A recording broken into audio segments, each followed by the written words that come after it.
Barangay LS 97.1 Forever. Mga kwento ng pag-ibig, kwento ng pag-asa at mga kwento ng buhay dito sa Barangay Love Stories. Love Stories.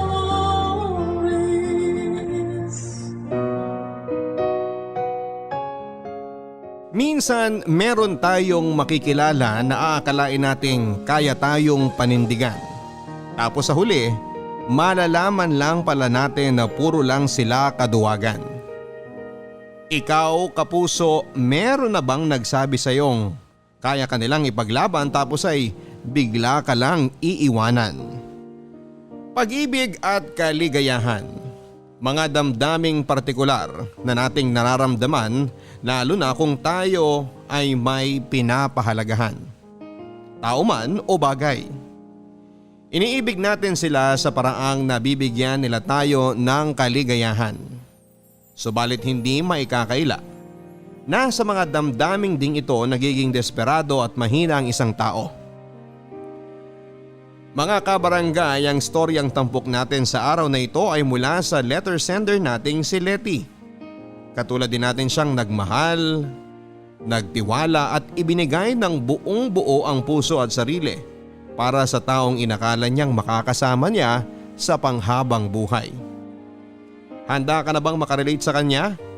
Alamin natin yan sa mga kwento ng pag-ibig, buhay at pag-asa sa nangungunang Barangay Love Stories.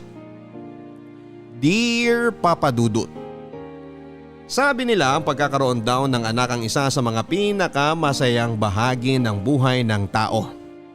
Kaya naman walang araw na hindi ako nagpapasalamat sa Diyos nang pagkalooban niya ako ng anak na babae. Pakiramdam ko siya na yung pinakamagandang nangyari sa akin sa kabila ng mga pangit kong pinagdadaanan. Kaya naman mahal na mahal ko ang aking anak at gagawin ko ang lahat para sa kanya, Papa Dudut. Ako po si Letty, 35 years old at tubong Bicol. Pero noong araw ay lumuwas ako ng Quezon City para mamasukan sa isang karinderya, kung saan ay matagal nang nagtatrabaho ang pinsang kong si Rona. Nirecruit niya kasi ako para magtrabaho sa naturang kainan nang minsang mangailangan sila ng karagdagang tao. Bagay na hindi ko na pinag-isipan ng matagal dahil pangarap ko rin namang makapunta sa Maynila. Simple lang naman akong babae at simple lang din ang mga pangarap ko sa buhay. Ang magkaroon ng isang masayang pamilya tulad ng sa mga magulang ko. Kaya nga kahit wala akong kaalam-alam sa buhay sa Maynila ay sumugal pa rin ako, dala ang pag-asang kumita ng perang makakatulong sa aking pamilya sa probinsya. At kung papala rin, ay matagpuan ko na rin doon ang lalaking magpapatibok sa aking puso. Lalo na't NBSB ako o no boyfriend since birth, Papa Dudut. Anak, sigurado ka na ba sa desisyon mong pumunta dun sa pinsan mong si Rona sa Maynila? Nay, di ba napag-usapan na po natin to? Oo nga, kaso hindi ko pa rin maiwasang hindi mag-alala. Siyempre, unang beses mong mapapalayo sa nanay. Mamimiss kita ng husto. Nanay naman eh, wag naman po kayong ganyan. Baka magbagong isip ko niyan, sige kayo. Ikaw naman. Siyempre, ganun naman lahat ng magulang kapag aalis yung mga anak nila. Kulang na lang pagkasya hindi nila yung sarili nila sa maleta para makasama lang. Alam ko naman po yun, Nay. Ang totoo niyan, kahit naman ako ay nalulungkot dahil iiwan ko kayo ni tatay. Oo nga eh. Ang tatay mong yun, mas emosyonal pa sa akin. Tingnan mo, hindi ka na naihatid. Kesyo baka daw hindi ka makatuloy sa pagluwas mo dahil siguradong pipigilan ka talaga niya. Oo nga po, si tatay talaga. Eh kanina nga sa bahay pa lang gusto na akong pigilan sa pag-iimpake. Aba siyempre, mamimiss ka talaga namin ng tatay mo, pati na ng mga kapatid mo. Nay, ganun din naman po ako sa inyo. Pangako, palagi ko kayong tatawagan o ite-text. Pwede din tayong mag-video call. Saka kung may pagkakataon, uuwi naman po ako dito sa atin para magbakasyon o kaya kayong pumunta sa akin dun sa Maynila. Balita ko po maganda raw dun. Maraming pasyalan at kung ano-ano pa. Alam nyo, na-excite na nga po ako makarating dun eh. Sabi kasi ni Rona, ipapasyal daw niya ako sa isang malaking mall dun. Mag-iingat ka pa rin anak ha. Hindi mo pa kabisado ang Maynila. Saka kahit maraming nagsasabi na maganda ron, maraming matataas na gusali at malalawak na pasyalan, iba pa din ang buhay doon. Masyadong mabilis kaysa dito sa atin sa probinsya. Ay, nasasabi nyo lang po yan kasi dito na kayo nagkaedad sa atin. Mas sanay na kayo dito. Ako rin po. Pero may mga bagay pa rin po akong gustong subukan at lugar na gustong mapuntahan. Isa na nga po doon ang Maynila. Saka wag niyo na kasi kung masyadong alalahanin. Malaki na ako. 30 anyos na ako, Nay. Aba kahit na! Kahit na mag-40 o 50 ka pa, ikaw pa rin ang baby damulag namin ng tatay mo, no? Si Nanay talaga kahit kailan. Ay, kayang-kaya ko na pong alagaan ang sarili ko, Nay. Tsaka di naman po ako pasaway na anak, di ba? Di ako gagawa ng bagay na magpapahamak sa akin habang nandun ako. Siguro may mga susubukan, pero alam ko pa rin naman po yung limitasyon ko. Ay, ang iniisip ko lang din kasi bukod sa mabilis at modernong buhay dun sa Maynila, yung mga tao. Marami kasi sa mga kababayan natin ang nagkukwento ng karanasan nila dun na medyo hindi maganda. Gaya ng masasamang taong nakilala nila. Marami rin daw mapanamantala dun, lalo na sa mga tulad nating PROMD. Kaya nga po nandun si Rona para alalayan ako. Saka ako pa ba? Kailan ba ako nagpaloko, Nay? Di porke probinsyana ako pwede na nila akong lokohin o utuin. Naku, ano pa tinuruan ako ni tatay manuntok ng bata ako, di ba? O siya, mukha namang buo na ang desisyon mo't hindi ka na magpapapigil. Basta Leti, tumawag ka kaagad sa amin ng tatay mo pagdating mo dun kina Rona, ha? At wag na wag kang magtitiwala sa mga taong noon mo palang makikilala. Lalo na't hindi mo alam ang totoong intensyon nila sa'yo. Naiintindihan mo ba? Opo, Nanay. Payakap nga po. Mag-iingat ka dun anak ha. Opo, kayo din po ni tatay. Naku, ayun na yung bus na sasakyan ko pa Maynila. Ay sige, sumakay ka na't maiiwan ka pa. Sayang ang ticket. Bye-bye, Nanay. Hintayin niyo po ang tawag ko pagdating ko ron. Maalalahanin at malambing talaga ang nanay ko, Papa Dudut. Palibasa ako ang panganay sa 5 magkakapatid. Ang mga sumunod sa akin ay naglalaro sa edad na 25 anyos pababa at ang pinakabunso ay nasa 15. Ang nanay ay isang mananahe at kung minsan para kumita ng ekstrang pera ay tumatanggap din siya ng mga labada. Samantalang ang tatay naman ay isang magsasaka. Bukod sa pagtatanim ng palay ay meron din siyang tinatanim na kamoting kahoy at iba't ibang klase ng gulay na kapag anihan na ay binebenta namin ni nanay sa palengke. Bagaman mahirap ang aming buhay sa probinsya, masasabi ko naman na maswerte ako dahil responsable ang mga magulang ko, Papa Dudut. At kahit na medyo challenging talagang mapalayo sa kanila dahil sa pagtatrabaho ko sa Maynila ay wala akong hindi kakayanin para sa aking pamilya. Naisip ko din kasi na kapag nakasanayan ko na ang buhay sa Maynila at nakapag-ipon na ako ng sapat na pera ay gusto kong magnegosyo, Papa Dudut. Kahit na online lang, total yun naman ang uso. Pagdating ko sa bahay ng pinsan ko sa Quezon City, kinabukasan din ay sumabak agad ako sa pagtatrabaho bilang serbedora sa isang 24 hours na kantin. Ang mga karaniwan naming customer ay yung mga nagtatrabaho sa opisina hindi kalayuan sa pwesto ng aming kainan. Mga taxi driver, mga lokal na residente at kung sino-sino pa. Kahit na mahirap ang trabaho ay masasabi ko namang nag-e-enjoy ako, Papa Dudut. Mas lalo pang ang naging interesante ang bawat araw ko sa trabaho nang makilala ko si Nando nang minsan siyang kumain sa amin. Isa siyang sikyo o security guard sa isang pawn shop na katapat ng aming kantin. Nung unang beses ko siyang nakita ay aaminin kong hindi talaga ako natuwa sa pagmumukha niya. Hindi naman sa panghuhusga pero mukha talaga siyang hindi gagawa ng matino. Tapos ay palagi pa niya ako nung binubwisit dahil panay ang tawag niya sa akin para siya asikasuhin kahit na marami pa akong ginagawa. Miss Beautiful, pengin naman ako dito ng sabaw. Ang sarap kasi. Nauubos ko kaagad. Pambihira tong taong to ah. Kulang na lang tong gain yung sabaw namin dito eh. Kanina pa panay hingi ng hingi. Miss Beautiful? Uy, pansinin mo ako. Customer mo ako. Ay, nakakabuisit talaga, parang kulang sa pansin. Insan, pengi daw ng sabaw si Nando. Ha? Sinong Nando? Si Fernando alias Nando. Yung kanina pa tumatawag sa'yo ng Miss Beautiful. Ah, Nando pala pangalan niya. Kanina pa nga yan hingi ng sabaw. Nakakabuisit na. Customer pa rin naman yan. Hayaan mo na. Tsaka alam mo, ngayon lang yan kumain dito. Nakakapagtaka nga kasi palagi namang may baong lunch yan eh. Ganon? Nakakaduda ka mo. Uy, Miss Beautiful. Nasaan na yung sabaw ko? Bigyan mo na kasi para manahimik na.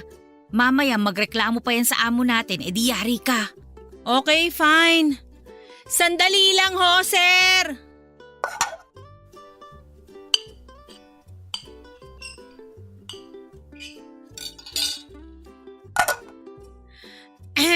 Sir, ito na ho ang sabaw nyo.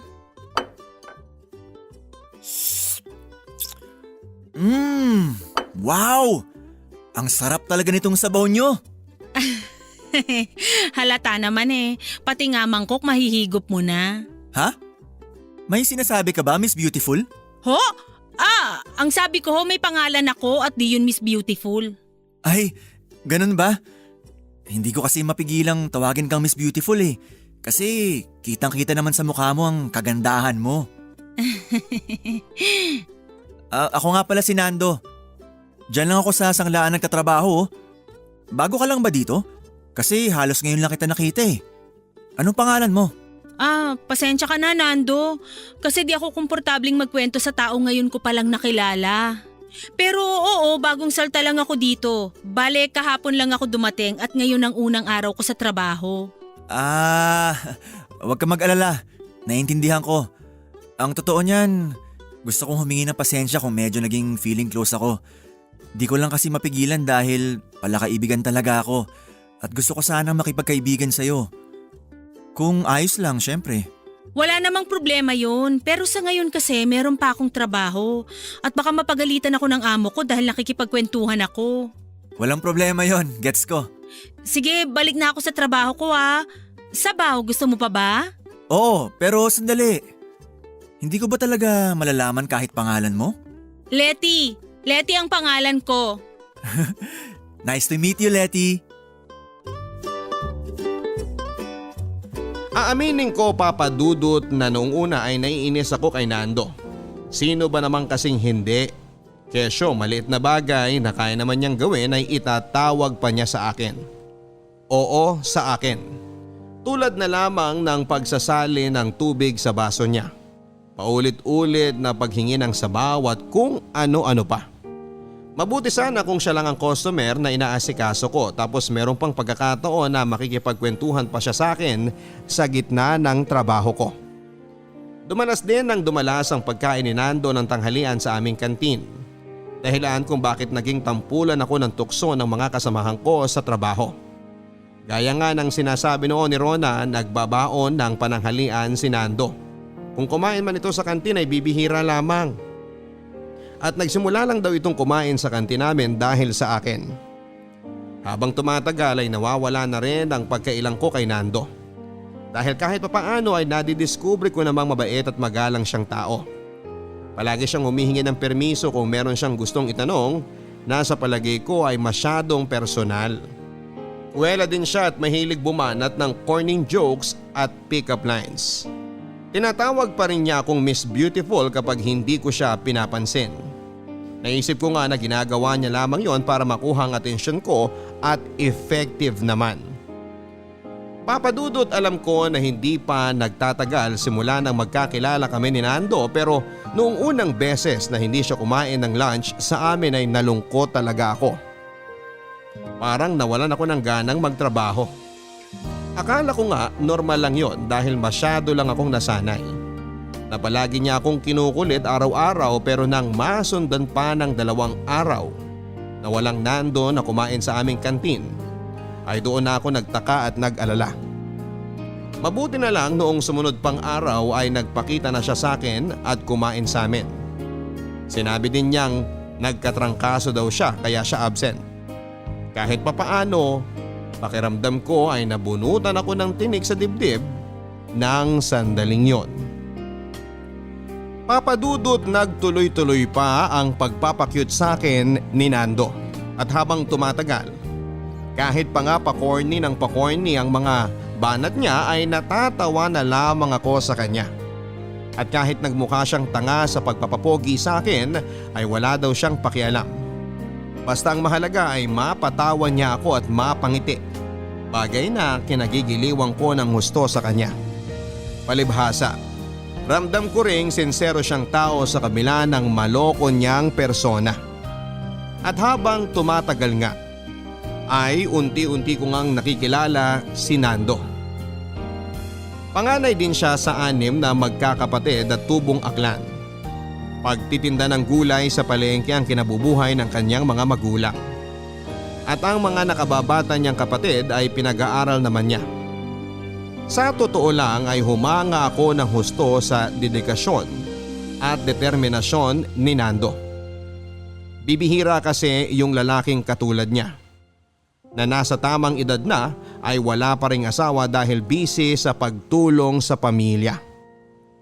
Hanggang sa isang araw nga ay niyaya akong lumabas ni Nando Papadudot. Nang sandaling yon ay mahigit 3 linggo na kaming magkakilala. Aminin kong noong una ay naiilang pa akong sumama sa kanya na kaming 2 lang pero may bahagi naman sa puso ko na gustong umoo sa kanya. Kaya naman bago ako nagpasya noon ay kinausap ko muna ang pinsan ko.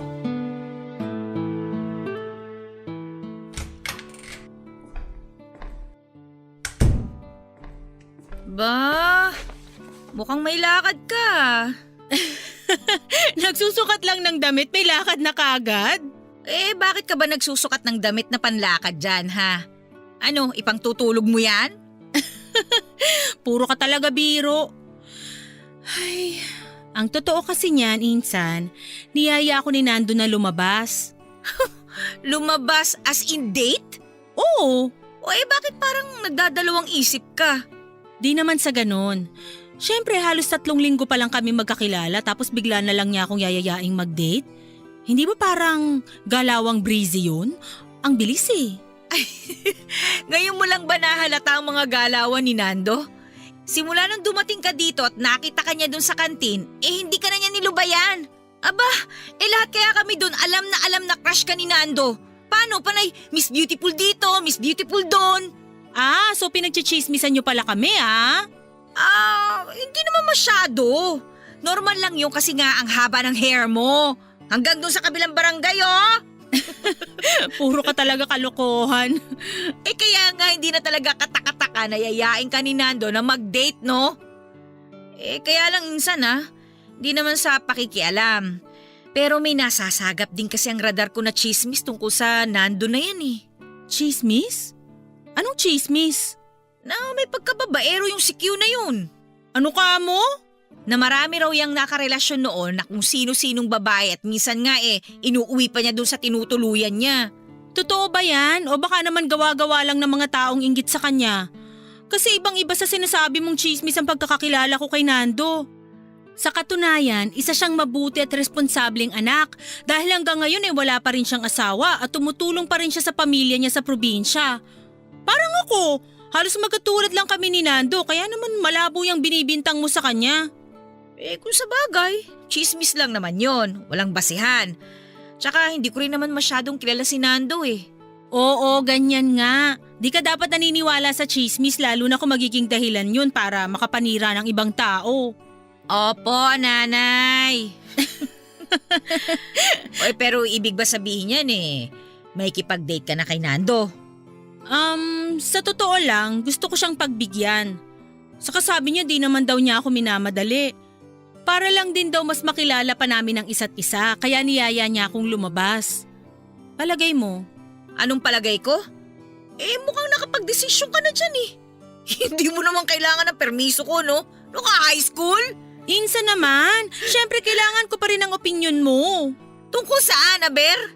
Tungkol sa damit na isusuot ko sa date namin. Sandali. Ito. Bagay ba sa akin tong pulang bestida? O ito, mag-jeans na lang kaya ako. Ano sa palagay mo? Ay, nako. Ang haba talaga ng hair. Halika nga dito nang masabunutan kita.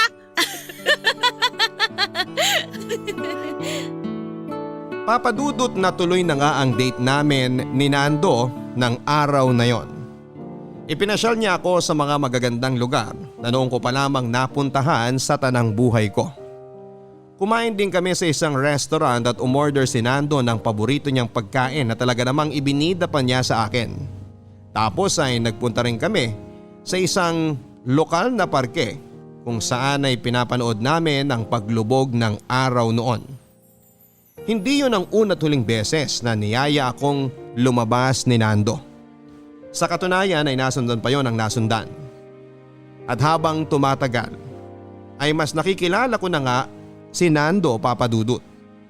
Lalo din akong humanga sa kanya dahil sa kabila ng maraming pagsubok na pinagdaanan niya sa buhay ay nananatili pa rin siyang positibo. Papadudot, tuwing matatapos ang aming date ay inihahatid ako ni Nando sa apartment ng pinsan ko. Para daw makasigurado siyang ligtas ako. At kahit na saglit pa lamang kaming nagkakahiwalay ay magka-text na kami. At bago kami tuluyang matulog ay nag-uusap pa kami sa telepono. Isang gabi matapos ang aming date ay muli akong inihatid ni Nando sa apartment ng pinsan ko. Pero bago ako pumasok sa pinto ay pinigilan niya ako para itanong yung katanungang magpapabago sa buhay ko.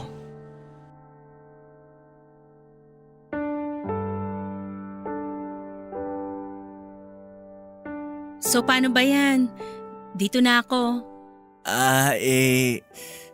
Ano kasi, Letty? Ano ba yon? May gusto ka bang sabihin?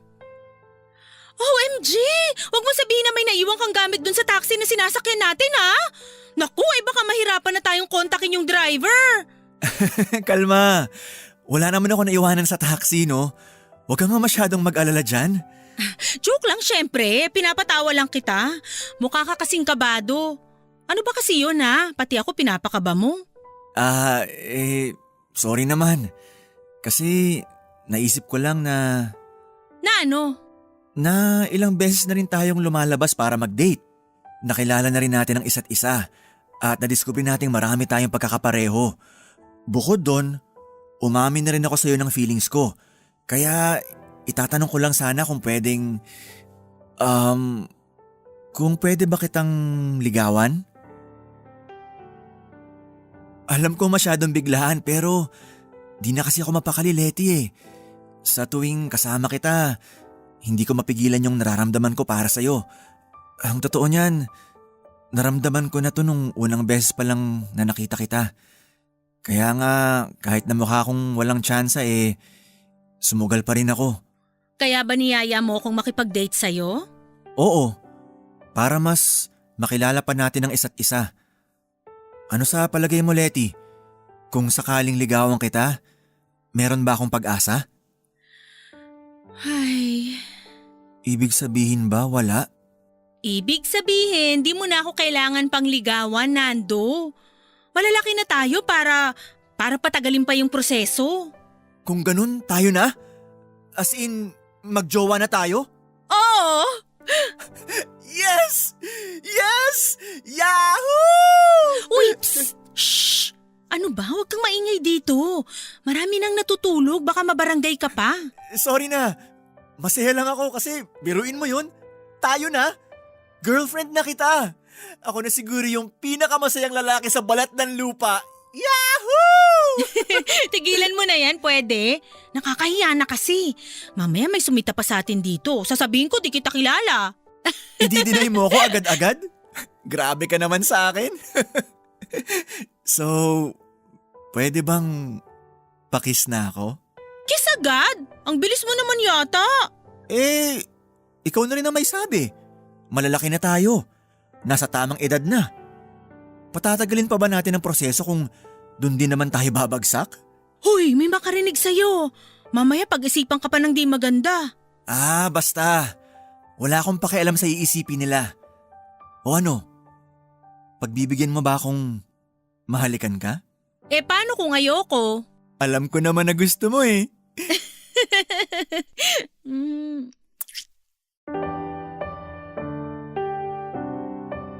Papadudot, ang saya-saya pala sa pakiramdam na magkaroon ng boyfriend at masabing I'm into a relationship.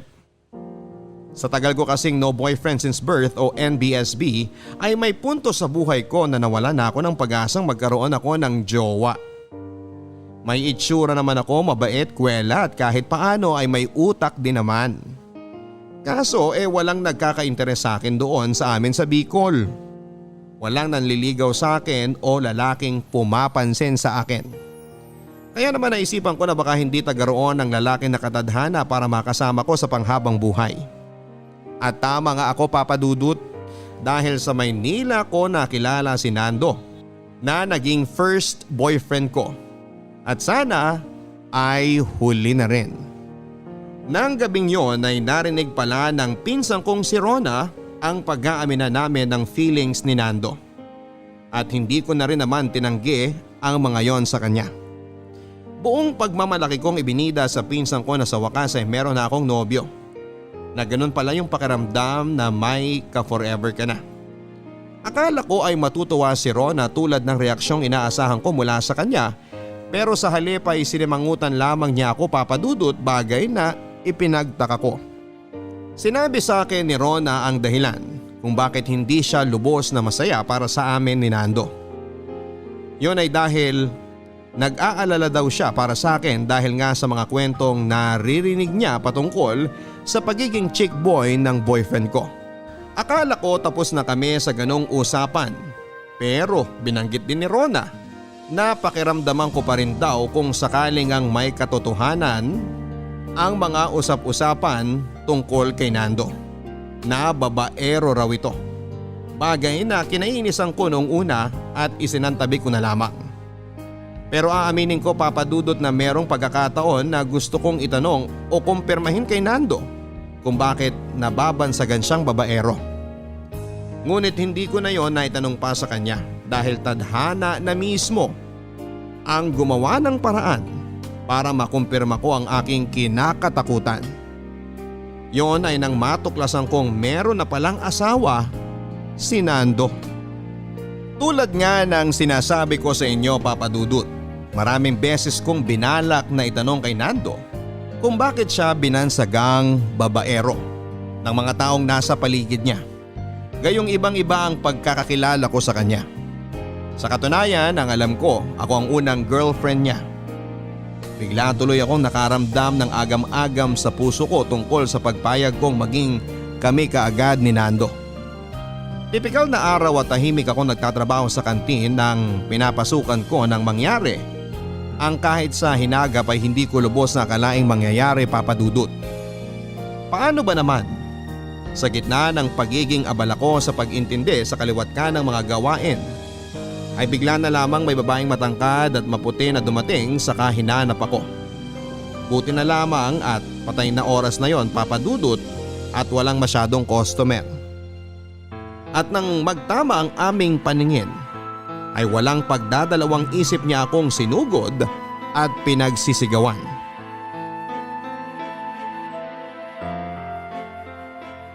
Ang kapal na mukha mong babae ka? Sandali nga lang ho. Mawalang galang na, pero sino ba kayo? Oo nga ho, sino ho ba kayo?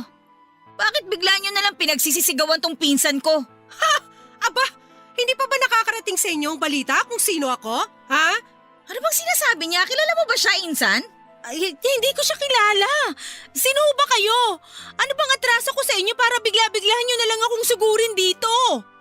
Aba, maang-maangang patong malanding to. Hoy babae, para sabihin ko sa'yo, ako lang naman at wala nang iba ang nag-iisa at tunay na asawa ni Nando. Ako si Grace. Tandaan mo ang pangalan ko at isaksak mo dyan sa kukote mo. Ano? Wow! Yan na nga bang sinasabi ko eh. Asawa? Nagulat ka no? Wala ka sigurong kaide-ideya na may asawa at mga anak ang boyfriend mong Makate. Anong sinasabi mo? Asawa ka ni Nando? Oo, hindi ka makapaniwala no. Hindi mo naisip na meron ng pamilya yung nilalandi mo? Makati ka pa sa higad.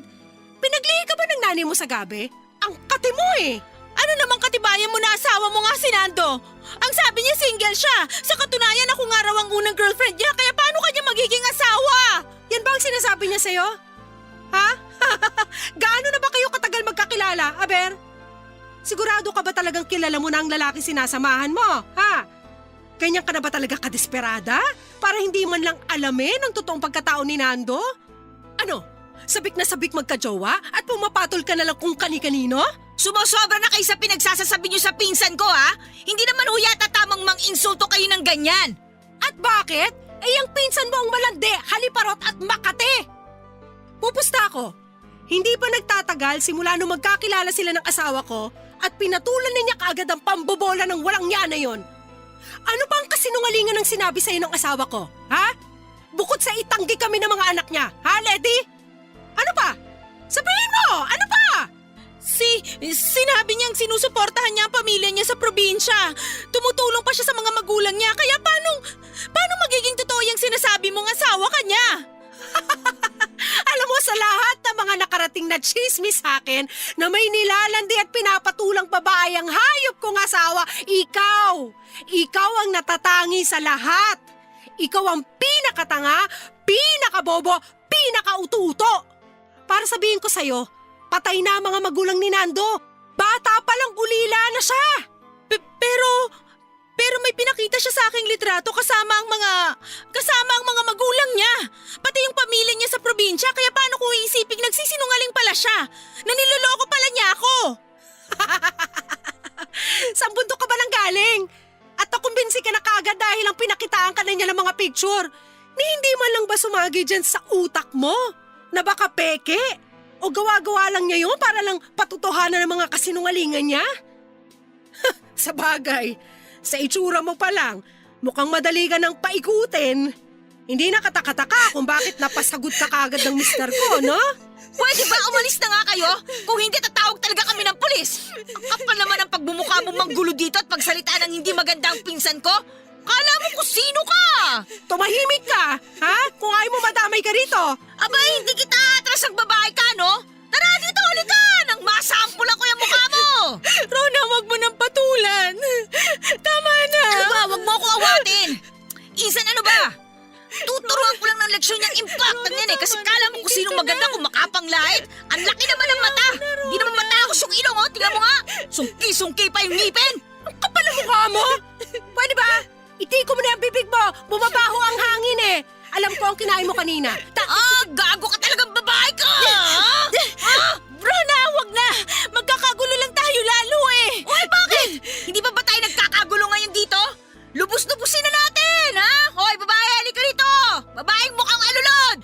Ang kapal ng pagbumukha mong sugurin kami rito at magsabi ng kung ano-anong hindi maganda galing dyan sa bunganga mong mas marumi pa sa kubeta. Pwede ba?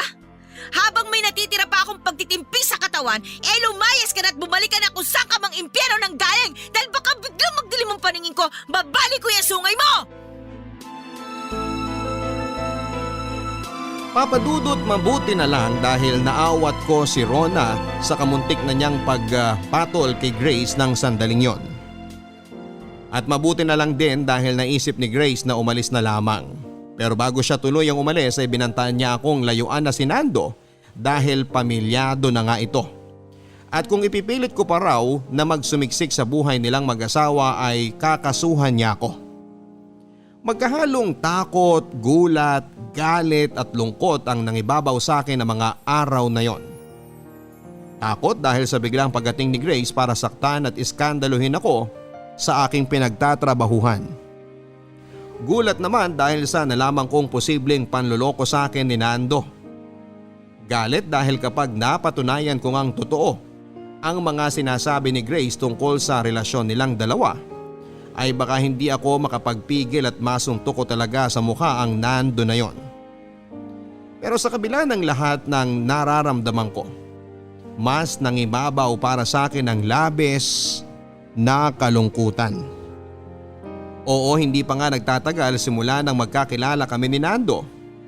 Simula nang maging kami, pero sa loob ng maiksing panahon ng pagsasama namin ay binigay ko na sa kanya ang aking puso, pati na rin ang aking sarili. Meron ang nangyari sa amin ni Nando, Papa Dudut. Hindi lang isang beses, makailang ulit na rin po yon. Siguro nga ay totoo ang sinasabi ni Grace na madali akong paikutin at utuin, pero nagtiwala lang naman ako at naniwala na tunay at totoo ang pag-ibig sa akin na ibinibigay ni Nando. Nang araw ding yon ay tinawagan ko sa telepono si Nando, Papa Dudut. Pero ring lang ng ring ang kanyang cellphone. Makailang beses ko ulit siyang kinontak hanggang sa patayan na nga niya ako ng telepono. Halos gumuho ang mundo ko ng oras na yon. Paano nga kung totoong niloloko ako ni Nando? Paano kung bigla na lang niya akong iwanan sa ere? Hindi ko alam kung paano ko kakayanin ang sakit. Umiyak na lamang ako ng umiyak kinagabihan at nang sumunod na araw ay laking gulat ko nang si Nando ang kusang tumawag sa akin.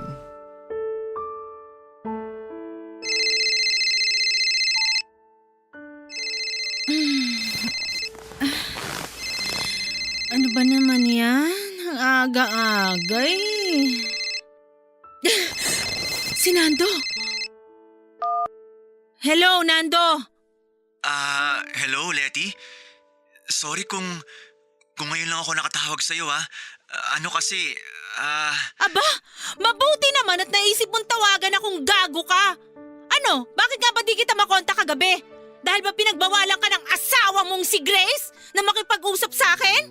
Ano, sabihin mo? Ang totoo niyan. Napakatarantado mo talaga?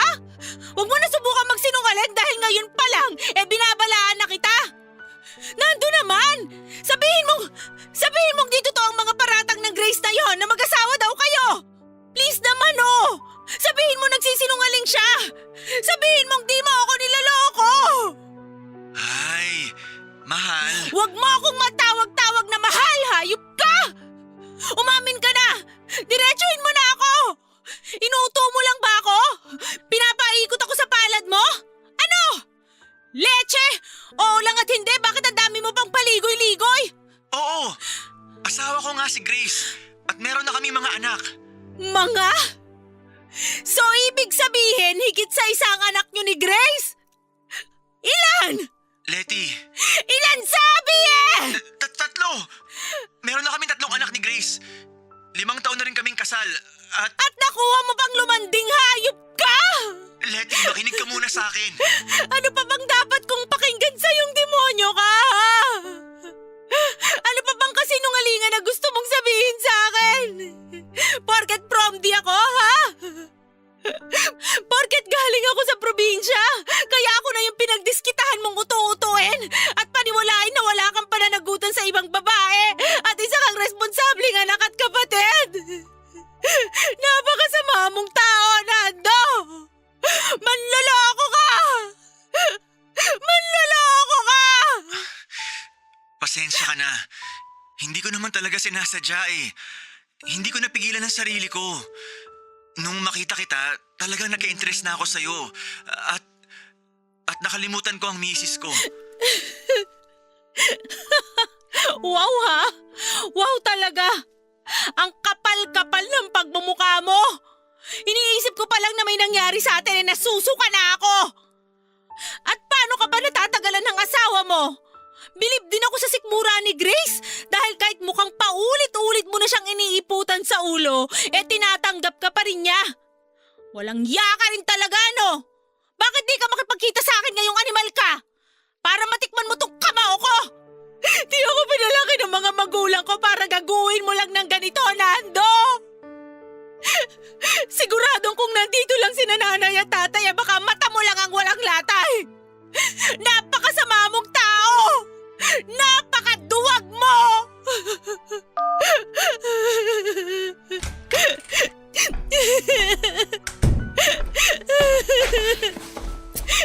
Insan, Ang sama-sama ni Nando, Insan!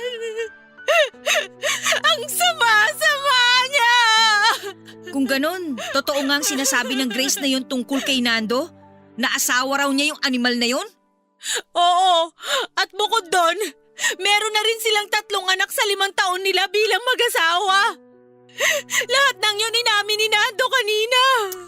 Naku, mga kampon talaga ni Satanas! Tama naman pala mga chismis na naririnig ko tungkol sa Nando na yun eh. Kalalaking tao pero masahol pa sa higad. Alam mo, kasalanan ko rin kasi di ako nakinig sa mga babala mo eh. Pwede ba? Wala kang kasalanan dito. Sa inyong 3, ikaw ang agrabyado. Bakit? Kung alam mo naman na pamilyado na yung tarantadong yun, di siguradong hindi mo naman siya papatulan, di ba? Insan, wala kang kasalanan dito. Ang Nando na yon ang lumapit sa'yo. Tapos sinaktan ka pa't iniskandalo ng Grace na yon. Kung tutusin nga, pwede kang magsampa ng kaso laban sa kanilang dalawa eh. Ewan ko, Insan. Gulong-gulo ako ngayon. Di ako makapag-isip ng matino dahil hanggang ngayon, hindi pa rin ako makapaniwala na kung gaano kabilis na nahulog ako kay Nando, ganun din niya ako kabilis bitiwan. Naiintindihan kita. Kung galit ka, abay mas galit ako dahil sa nangyari sa'yo, no?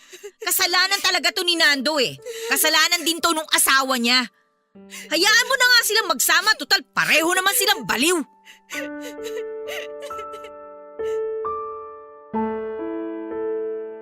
Papadudod, salamat na lang talaga sa pinsang kong si Rona dahil nandun siya ng sandaling yon para alalayan ako. Kasi ang sakit-sakit na talaga sa dibdib. Hindi ko na kayang pigilan pa yung mga hinanakit ko kay Nando. Tapos ay hindi pa ganap na maisip ng utak ko na dumating na nga yung sandaling kinakatakutan ko, ang aking unang heartbreak.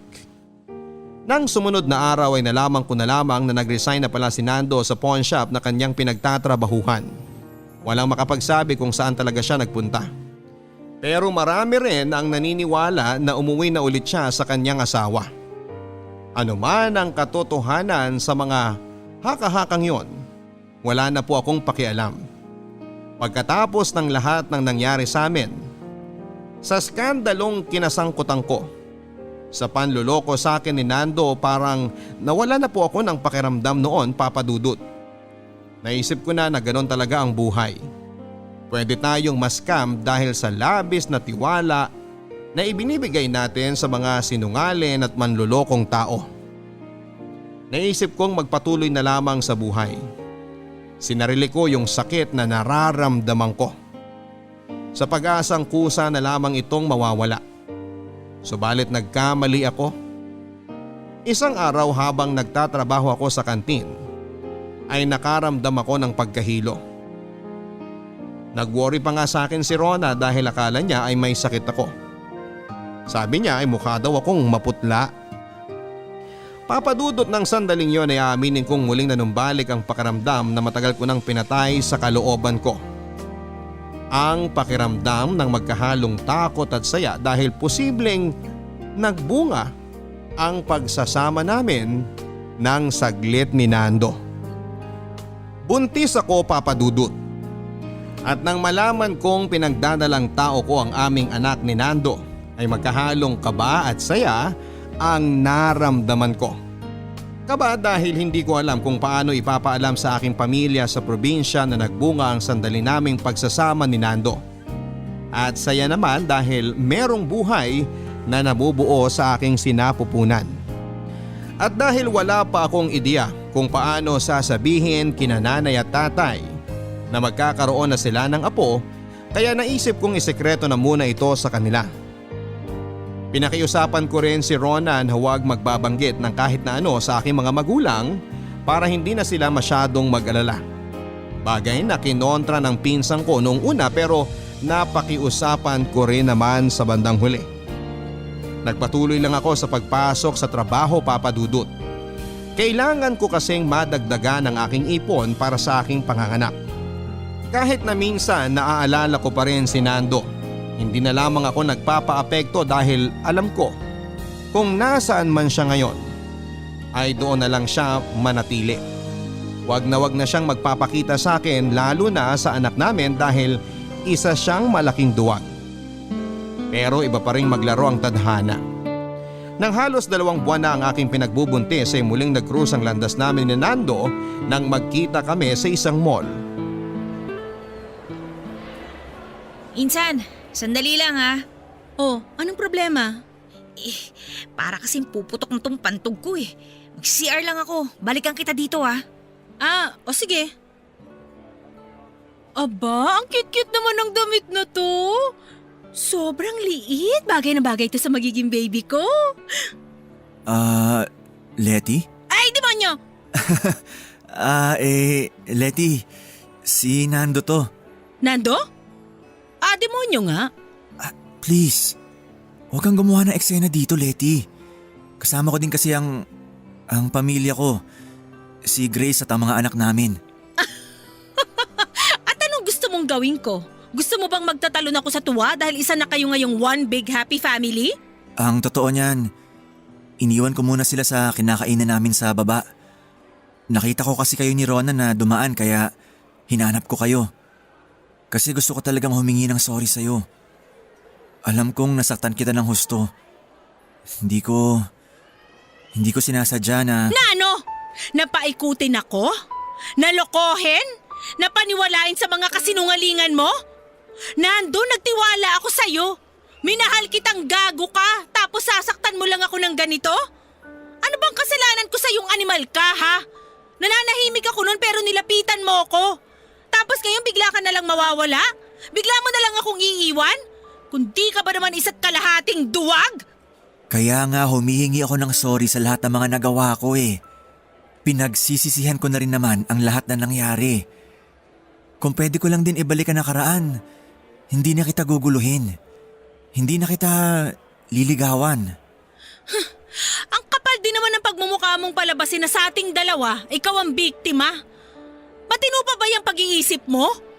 Hoy Nando, para sabihin ko sa'yo, ikaw ang may kasalanan sa lahat ng nangyari. Ikaw ang dapat sisihin dahil ikaw ang nanakit sa aming pareho ni Grace. Kung tutuusin, naiintindihan ko kung bakit galit na galit yung asawa mo nun sa akin eh. Dahil sino ba namang matinong babae ang matutuwa kapag nalaman niyang merong kinalolokohan ng mister niya, di ba? Pero bilib din ako sa kapal ng apog mong makipagkita sa akin ngayon. Wala kang idea kung paano ko tinisang lahat ng sakit dahil sa'yo. Pinaasa mo akong hayop ka, tapos sa huli para ka ring multong bigla na lang nawala. Alam mo sana, tuluyan ka na lang naglaho eh. Kung kailan nakakalimutan na kitang hayop ka, tapos saka ka pa magpapakita sa akin? Letty, pasensya ka na. Hindi lang talaga makaya na konsensya ko na di ka harapin para personal na humingi ng tawad sa'yo. At dahil nakahingi ka na ng tawad sa akin, siguro naman makakatulog ka na sa gabi, no? Katabi ng misis mo, kasama ang buong pamilya mo. Congratulations! Masayang masaya ako para sa'yo! Insan, sorry ha, natagalan ako sa… Namamalik ba taba ko o sadyang may maligno lang talaga sa harap ko? Hoy, Nando! Ang kapal naman ng pagmumukha mo magpakita pa sa pinsan ko, no? Matapos mo siyang lokohin, gago ka? Ginugulo ka ba ng gago na to, ha? Gusto mo bang suntukin ko na to? Kasi kating-kati na talaga tong kamao ko na masuntok yung makapal mong mukha eh, ha? Baka sakaling magkaroon ka naman kahit kaunting kahihiyan. Insan, wag na. Hayaan mo na lang siya. Umalis na lang tayo dahil nawalan na ako ng gana. Sure ka ba talaga? Ayaw mong pakainin ko ng kamoyang tungaw na yan? Oo, tara na. Saka medyo napapagod na ako. Ay, oo nga. Sige na. Baka mapaano pa si baby. Baby? Anong baby? Letty, huwag mong sabihing buntis ka. Eh ano naman ang pakialam mo kung buntis nga tong pinsan ko? Sinong ama? Sinong ama na pinagbubuntis mo, Letty? Ako bang ang ama ng sanggol na pinagbubuntis mo? Sabihin mo. Ano naman kung ikaw nga? Bakit? Pananagutan mo ba ako? Letty naman. Alam mo namang komplikado. Oo lang at hindi, Nando! Pero ano pa nga bang aasahan ko sa'yo? Para kang asong bahagang buntot sa mga responsibilidad mo. Di naman sa ganon, pero alam mo namang mahirap. Meron na akong pamilya at At ang totoo niyan, plano na naming lumagay sa tahimik. Balak na naming mamuhay sa probinsya kaya… Wala akong pakialam sa pinaplano nyo ng pamilya mo, Nando! Ang kapal mo rin talagang ipamukha sa akin na magiging masaya kayo samantalang ako ay maiiwang mag-isa? Pues para sabihin ko sa'yo, mas mabuti ngang mawala ka na lang sa landas namin ng anak ko dahil hindi ka namin kailangan! Di namin kailangan na isang duwag na katulad mo! Total nawala ka na rin parang bula nung mabuking ng misis mo ang kalokohan mo, eh bakit di mo na rin ituloy-tuloy pa? Ayaw na kitang makita!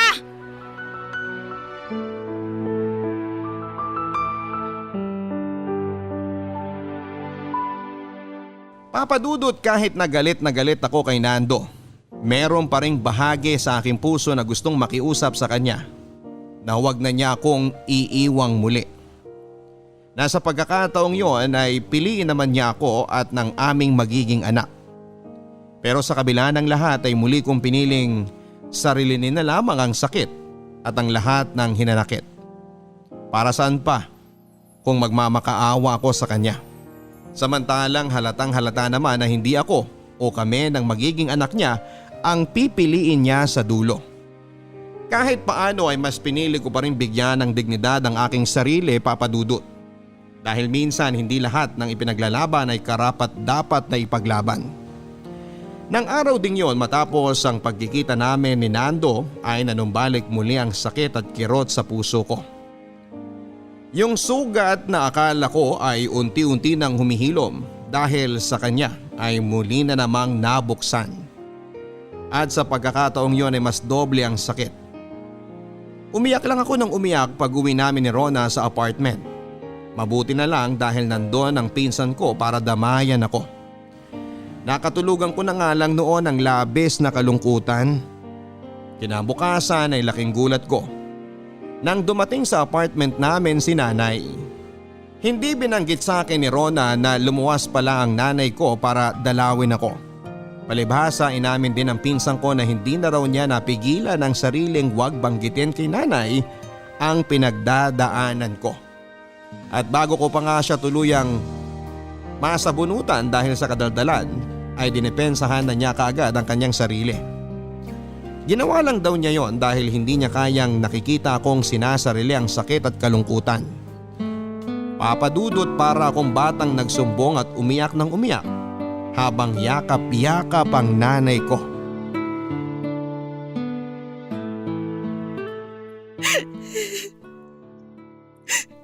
Nanay, sorry po ha.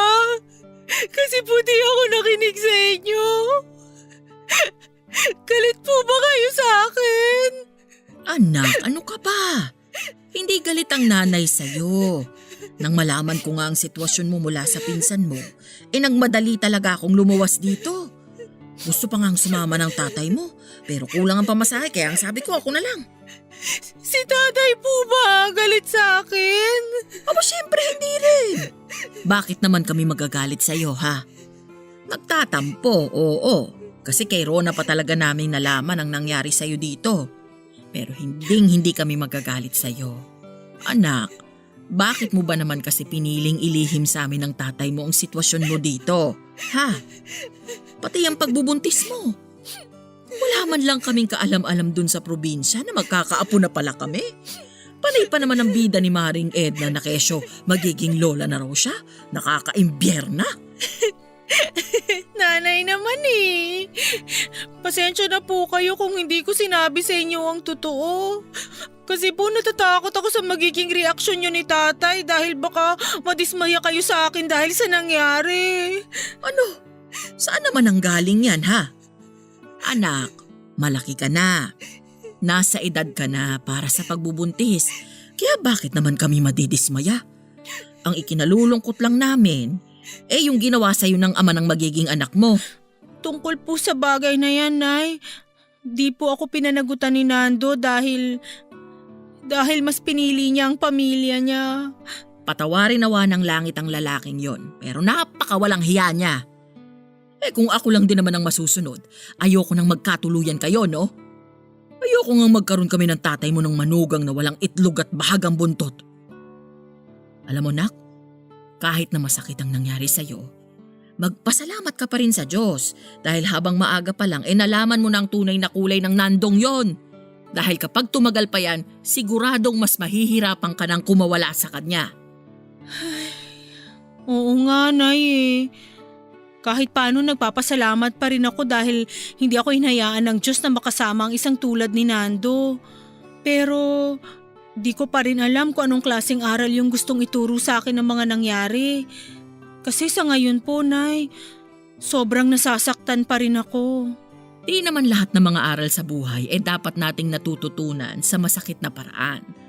Minsan, meron lang talagang mga masasamang taong dumarating sa buhay natin para saktan tayo. At di para turuan tayo ng mga mahahalagang aral na sinasabi mo.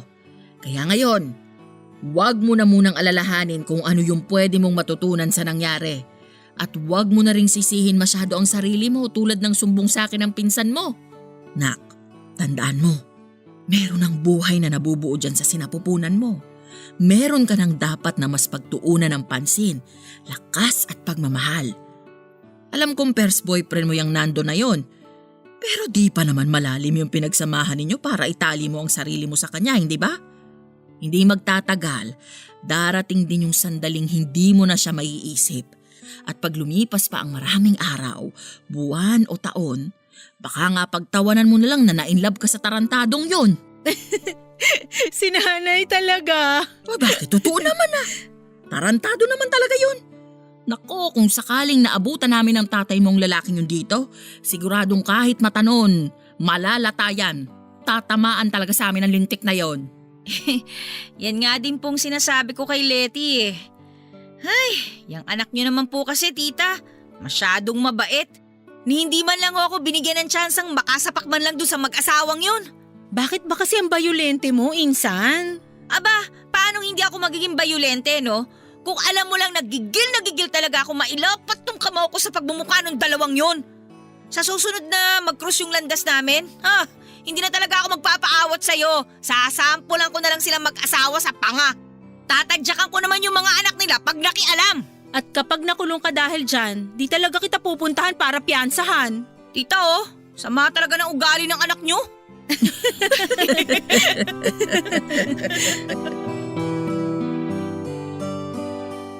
Papa Dudut, ipinagpatuloy ko pa rin ang pagtatrabaho sa kantin hanggang sa mag-anim na buwan ang aking ipinagbubuntis. At matapos noon ay nagpa siya sina nanay at tatay na pauwiin ako sa Bicol para doon na manganak. Nang maisilang ko ang aking unika iha, para na rin po akong naging bagong tao. Ang lahat ng hinanakit at pait na naranasan ko. Noong hindi ko pa siya ipinapanganak ay kaagad na nawala ng unang beses kong masilayan ang napakaganda niyang mukha. At masayang masaya ako dahil kahit isa man lang sa aking pangarap na magkaroon ng masayang pamilya ay natupad sa katauhan ng aking anak. Nang magdalawang taon ang anak ko ay nagpa siya akong lumuwas muli ng Maynila para makipagsapalaran. Nang panahong yon, nirecruit muli ako ng pinsang kong si Rona para naman magtrabaho bilang isang call center agent. Naging matagumpay ang aming training at hindi nagtagal ay nagsimula na rin kami sa bago naming career. Kumpara sa kita ko noon sa kantin ay mas malaki ang sweldong na ipadadala ko sa aking pamilya at anak ko sa probinsya. Papa Dudut, kaya naman kahit papaano, masaya ako dahil nasosuportahan ko sila. Home base kami ngayon ng pinsang kong si Rona dahil sa pandemya. Medyo nakakapanibago pero nakasanayan na rin namin. Kung tatanungin ninyo ako, ang love life ko sa ngayon ay masasabi kong isa akong single but happy. Hindi ko pa rin naman sinasara ang puso ko kung muling magmahal dahil tulad ng pangarap ko noon. Gusto ko magkaroon ng masayang pamilya tulad ng aking mga magulang. Pero habang hindi pa yon nangyayari, kontento ako sa mga taong malalapit sa buhay ko. At lalong lalo na sa anak ko, Papa Dudut. Wala na rin akong balita pa kay Nando. Pero kahit na meron kaming hindi magandang nakaraan ay ipinagdarasal ko na lang sa ngayon ay nasa parehong pahina kami ng aming buhay na masaya at kontento sa aming pamilya. Sana ay maraming natutunan ang ating mga kapuso sa aking kwento. At kung mabibigyan ako ng pagkakataon na mabasa nyo ang liham ko, ay buong puso ko itong ipagpapasalamat. Ang inyong forever kapuso at kabarangay, lubos na nagpapasalamat, Letty. Hindi katulad ng mga kwento sa libro at palabas sa pelikula ang tunay na buhay. Dahil madalas, mas masalimuot at mas masakit ang mga kwento ng pag-ibig na itinatampok nito. Katulad na lang ng mga sakit at kahihiyan na pinagdaanan po ni Letty. Kung tutuusin ay tama rin naman ang nanay niya nang sabihin nitong may leksyon o aral sa buhay natin na minsan hindi naman dapat matutunan sa masasakit na paraan. Pero sa kabila ng lahat ay hindi pa rin natin maiiwasan yung mga masasama at mapanakit na tao na makalapit sa atin. Kaya nga kahit mahirap ay piliin nating maging mabuting tao, maging malinis ang intensyon natin sa ating kapwa at huwag na huwag nating tutularan ang mga katulad ni Nando. Para sa mga katulad naman ni Letty, hanga kami sa inyo dahil napagtagumpayan ninyo ang mga pagsubok sa buhay. Maging ang mga labang sinasarili nyo lamang. Pero kung may pagkakataon ay pwede naman kayong humingi ng tulong. Huwag nyong isiping nag-iisa kayo sa mga laban ninyo. Hanggang sa muli mga kapuso, ako po si Papa Dudut sa mga kwento ng pag-ibig, buhay at pag-asa dito sa Barangay Love Stories.